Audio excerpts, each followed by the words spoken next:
Alam mo, kapag nagmahal ka, dapat huwag kang matakot na masaktan. Kasi kalakip talaga ng pagmamahal. Yung mga pagkakataon na minsan masasaktan tayo. Minsan iisipin natin na parang mali. Minsan parang kulang. Pero alam mo, walang taong perpekto. Lahat nagkakamali. Lahat nagkakaroon ng pagkukulang. Kaya huwag mong iisipin na mali ka agad ang lahat.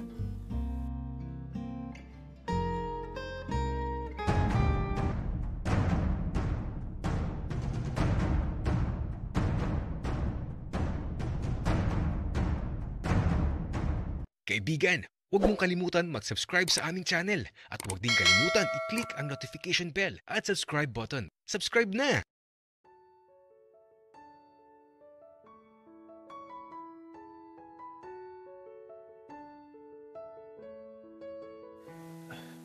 Anak, baka bukas ibenta ko na yung lumang aparador. Ibalik mo na sa kahon yung mga gamit mo. Sige po, Papa. Wika ako naman. Buti naman at maalis na yung aparador sa kwarto ko. Baka mamiss ko yung mga nagpaparamdam dun . Nasanay na kasi ako . Minsan nga kinakausap ko pa. Kahit wala naman akong nakikita. Sinasabi ko talaga sa aparador na huwag mag-ingay kapag gabi. Kasi ayoko nang maingay. Pero mamayang hating gabi, susubukan ko yung sinabi ni Manong na manghuhula. Para naman bago maibenta yung aparador masubukan ko yung sinasabi niya sa akin. Sa pagsapit ng gabi, habang naghihintay ako ng oras, eto, nakahiga lang ako sa kama ko habang hawak ang lumang susi. Tapos, nakatingin lang ako sa aparador.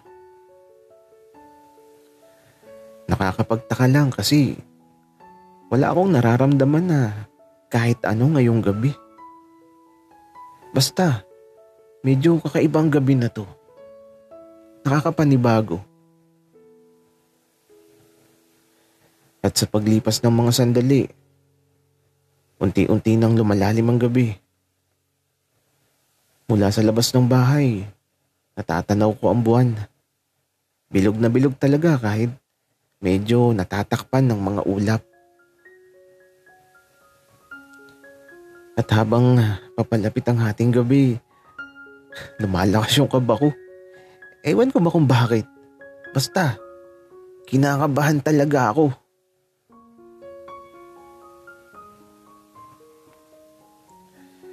Sa sandaling to, nakatingin lang ako sa orasan. Nakakainip kasi. Parang ang bagal ng oras. Gusto ko nang maghating gabi para naman masusian ko na yung aparador. Habang papalapit ang oras, marami nang naglalaro sa isipan ko. Ano nga ba ang tinutukoy ng matandang manghuhula? Kaya eto, nang sumapit na ang hating gabi, parang biglang naging payapa sa buong paligid ko. Basta pakiramdam ko parang may nagbago. At eto, lumapit na ako sa lumang aparador. Ipinasok ko yung susi sa butas at dahan-dahan ko itong binuksan.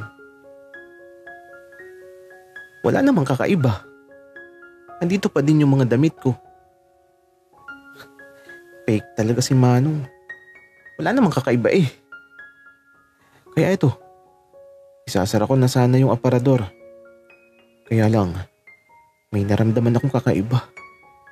Parang may malamig na hangin na nagmula sa loob ng aparador. Tapos, may bigla na lang lumabas na paniki sa loob ng aparador. At eto, napaatras ako hanggang sa mapaupo ako sa kama ko. At yung paniki, lumilipad sa loob ng silid ko. Ano ba nangyayari? Bakit may paniki sa loob ng aparador? Ang laki pa naman, nakakatakot. At buti na lang talaga, bumalik sa loob ng aparador yung paniki. Kaya ito, isinara ko na kaagad ang aparador. Diretso nilak ko. Grabe naman. Ano yun? Panaginip lang ba to? Kaya ito, kinurot-kurot ko yung sarili ko. Gagi, hindi pa naginip ang lahat. At saka, bakit may malamig na hangin mula sa loob ng aparador? Ano yun? Bakit may ganun? Pero teka, hindi masasagot ang tanong ko kung di ko ulit bubuksan ng aparador. Kaya ito, bumalik ako sa harapan ng aparador. Ipinasok ko yung susi at ito, pagkabukas ko. Teka, bakit ang baho? Amoy mapanghi. Tapos parang maliwanag.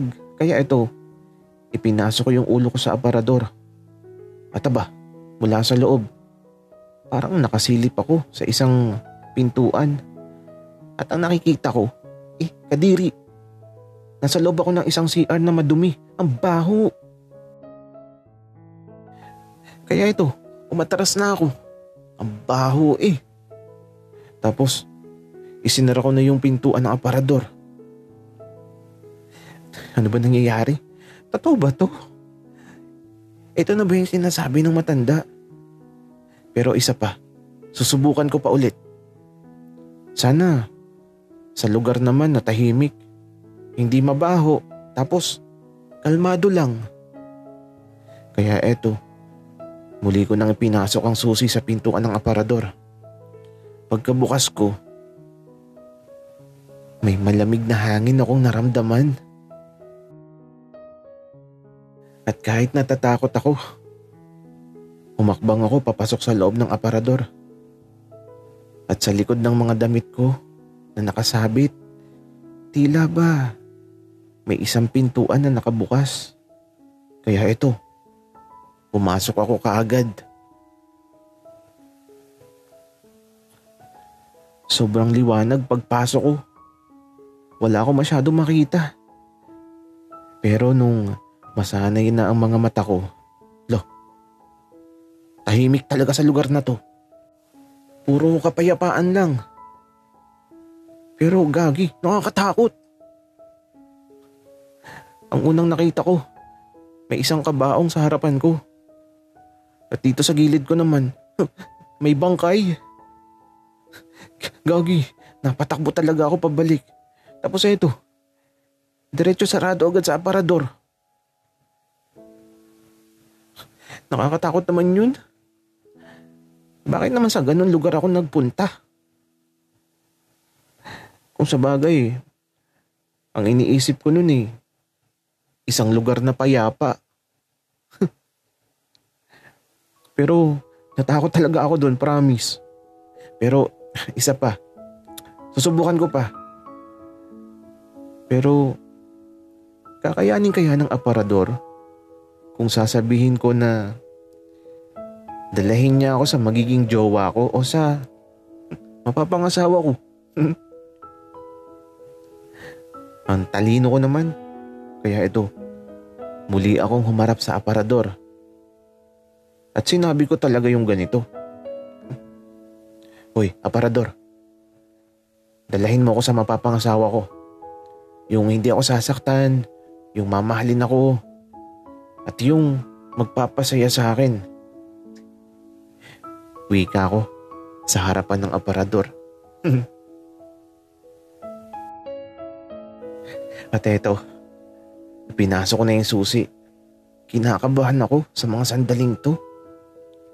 Baka kasi kung saan na naman ako mapadpad. Pero bahala na. Kaya ito, binuksan ko na yung aparador at aba, ang lakas ng hangin mula sa loob. Tapos may mga tuyong dahon na nanggagaling sa loob ng aparador. Ano na naman kayang lugar yung papupuntahan ko? Pero bahala na. Kaya naman, humakbang na ako papasok sa loob ng aparador. Kaya lang, madilim. Wala akong masyado makita. Pero teka, ayun, may konting liwanag akong nakikita. Kaya agad ako nagtungo dun. At paglabas ko, parang nasa isang bodega ako. At paglingon ko sa nilabasan ko, nakita ko ang aparador. Alo, bakit andito ang aparador ko? At saka anong lugar to? Napakadilim. At ang nagbibigay liwanag lang, ang liwanag na mula sa bilog na buwan.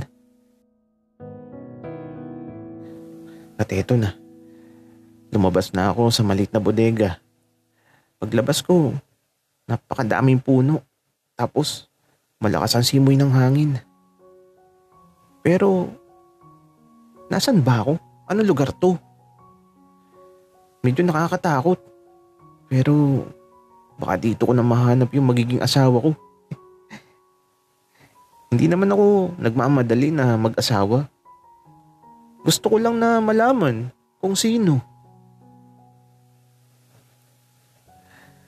At kapag nakita ko na, uuwi na ako.